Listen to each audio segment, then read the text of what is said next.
información para la comunidad educativa y sanitaria sobre el TDAH.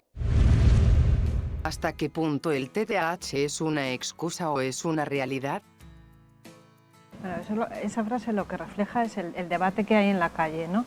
Hay gente que dice que esto es exagerado y que el niño diagnosticado con TDAH, pues lo que pasa es que y atribuyen pues a la familia desestructurada, a que los padres no ponen límites, a que tiene altas capacidades y que es eso, que se aburre en clase, lo que pasa es que depende del niño, ¿no? Lo que intentábamos aclarar es que si un niño está diagnosticado de TDAH y está bien hecho el diagnóstico, se ha evaluado no solo que tiene más síntomas de desatención o de hiperactividad e impulsividad, o las dos cosas que los niños de su edad y que lo que debería de tener para su desarrollo en edad y su capacidad, sino que esos síntomas no se deben a que esté mal criado, a que los padres se hayan divorciado, a que el niño esté deprimido, porque el mismo diagnóstico de TDA exige justificar eso. O sea, si un niño no tiene buenos límites educativos en casa, obviamente se va a portar peor.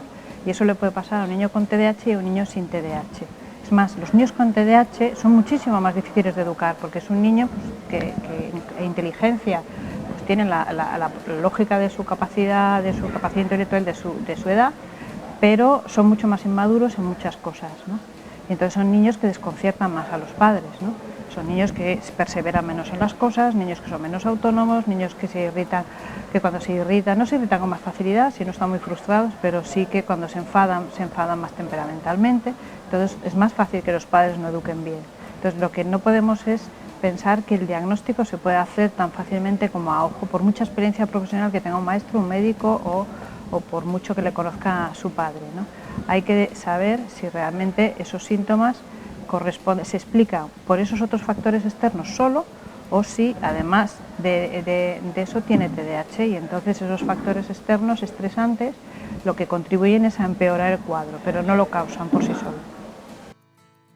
Una afectada ha explicado que estaba fregando y sentía la necesidad de dejarlo para ir a pintarse las uñas. ¿Qué pasa por la cabeza de un afectado por el TDAH? No sé si es necesidad, sino que es que tienen más dificultad, como le pasa a niños más pequeños. O sea, el problema se podría definir como si fuera una inmadurez más crónica que pasajera, ¿no? O sea, no es la inmadurez que te dicen en el cole, es que es muy inmaduro porque además de los pequeños de la clase ya se le pasará. El ya se le pasará al niño con TDAH llega a la edad adulta y no funciona esperando solo, ¿no? Porque necesita que el entorno le acompañe más, porque no basta con sentarse a esperar. Pero se definiría como una inmadurez crónica. Entonces, igual que los niños más pequeños, les cuesta más establecer prioridades en las cosas y no se organizan bien. Si yo estoy fregando, puedo pasárseme por la cabeza a mí y a una persona que no esté TDAH, pintarme las uñas porque luego voy a salir. Pero espero a terminar de fregar para luego pintarme las uñas, porque si pinto las uñas y luego friego, mal asunto, ¿no? Pero es verdad que describe un poco la interferencia de los estímulos en la toma de decisiones, ¿no? Yo de repente estoy fregando, se me ocurre pintarme las uñas, pero cuando me voy a ir a pintar las uñas resulta que veo la regadera y digo, ¡ay, Dios mío, las plantas, que hace un mes que no las riego! Entonces voy a regar las plantas y de repente digo, bueno, casi mejor pongo la lavadora antes y luego riego las plantas mientras pongo la lavadora, y entonces van saltando de un estímulo a otro y les resulta más difícil perseverar. Entonces al final están haciendo muchas cosas, pero cuando pasa el tiempo no han hecho aquellas cosas que realmente necesitaban desde el principio, ¿no? ¿Cuál es la causa del TDAH? Tiene un sustrato neurobiológico. O sea, ahora mismo, bueno, ya desde hace tiempo se sabe que hay un sustrato. Uno nace con TDAH. La causa de TDAH, la primera causa es genética. Lo que hace es que ese cerebro está más predispuesto a madurar más lentamente. Los problemas vienen cuando el entorno te exige respecto a tu edad cronológica la madurez. Y no saben pues, que lo último que madura en la corteza cerebral es la corteza prefrontal, que se encarga de la atención sostenida, de establecer prioridades en los objetivos de acción, en la planificación, es como el director de orquesta.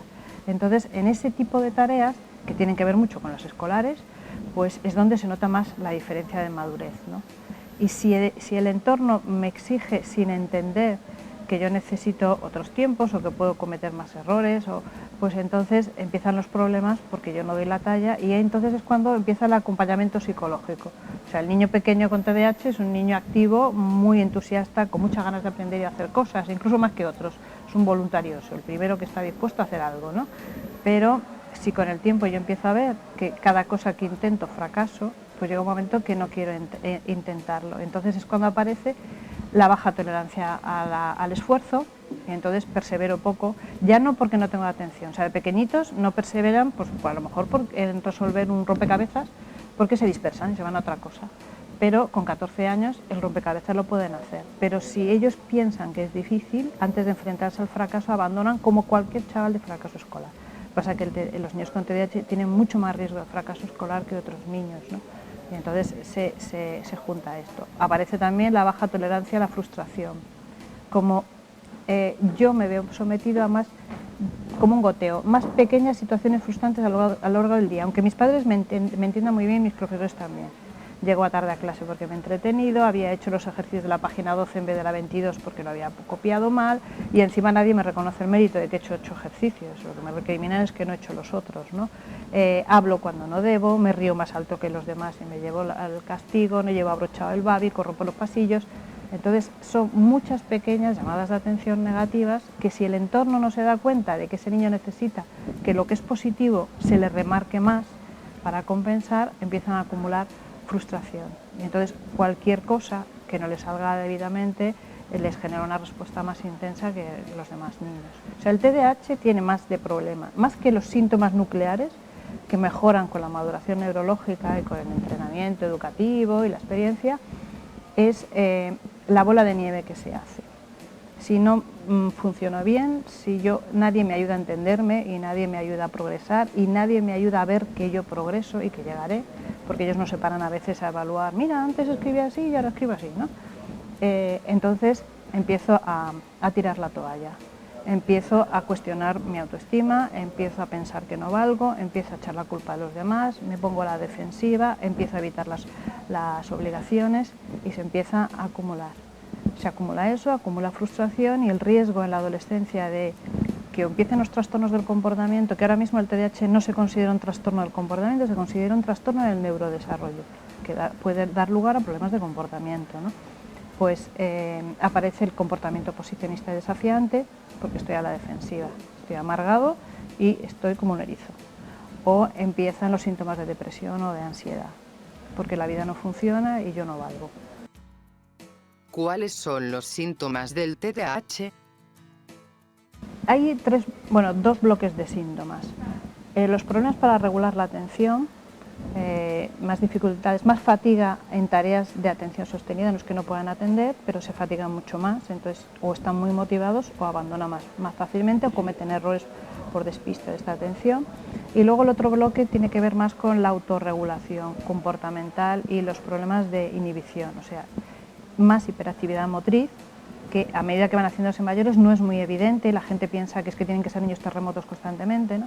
Pero hay niños que tienen mucha motricidad fina, chin, chin, chin, chin, chin. Hay niños que pueden estar quietos en clase, pero a costa de no prestar atención, porque es como si a ti te dieran una conferencia y te obligaran a estar a pata coja, pues llegaría un momento que no te enterarías de la conferencia, ¿no? Y la impulsividad. El responder antes de que se hayan completado las preguntas, el no seguir los pasos adecuados para la resolución de un problema de matemáticas, el interferir en las actividades de los demás, el tener más dificultades para guardar turno cuando son pequeños. La hiperactividad y la impulsividad, a medida que van creciendo, se traducen mucho en hiperreactividad. Son niños. No es un niño nervioso que lo mandas al patio y se relaja y vuelve relajado después de correr. Es el niño que su cerebro se activa con mucha facilidad y se inhibe muy difícilmente. Entonces él va al recreo, juega un partido de fútbol y se activa y cuando tiene que volver a la fila, él sigue en ese nivel de activación como si fuera un niño 3 años más pequeño. ¿Cuáles son las causas que originan el TDAH? Ahora se sabe que hay una serie de, esto os lo explican mejor los médicos, ¿no?, de genes que están implicados en el transporte, en el funcionamiento de determinados transmisores cerebrales, ¿no?, que influyen en que la madurez de la corteza cerebral sea más lenta, ¿no? Entonces, principalmente es hereditario, pero cualquier cosa que pueda afectar a la bioquímica del cerebro puede dar lugar a un cuadro de TDA. Es mucho más frecuente en grandes prematuros, por ejemplo, no sé ahora mismo cuál es el tanto por ciento que es alto. En niños con cardiopatías también es más frecuente, ¿no? Parece que embarazos con tóxicos predisponen de mayor riesgo el tabaco, el alcohol, a padecer TDAH como a padecer otro tipo de trastornos. ¿Cómo reaccionan los padres ante el diagnóstico? Aquí han cambiado muchísimo las cosas, ¿no? Yo hace 20 años, cuando presenté mi tesis doctoral, empecé a trabajar con niños con TDA, no se diagnosticaban en aquel entonces, ¿no? Había algunos profesionales aislados que años después nos hemos conocido, ¿no? Y yo, hombre, me hubiera gustado saber que estabas allí, ¿no? Una pediatra la denunciaron por prescribir un fármaco a un niño, una pediatra que había hecho la especialidad en Londres, ¿no? Hace 20 años, ¿no? Y entonces, han cambiado mucho las cosas y las asociaciones tienen mucho que ver. Hay más de 40 asociaciones en España de padres y la revolución del TDAH en España la empezaron los padres, no la empezaron los médicos. Los médicos empezaron a hacerse eco de la demanda que tenían los padres porque identificaban los síntomas en los niños y habían leído y se habían enterado de que se podía prescribir una medicación y de tal. Y después vinieron las farmacéuticas cuando ya el caldo de cultivo estaba, ¿no? Pero la revolución la empezaron las familias, ¿no? Entonces ahora hay muchos padres que ya empiezan a sospechar los síntomas de antes y son los padres los que acuden a diagnosticar a su hijo, ¿no?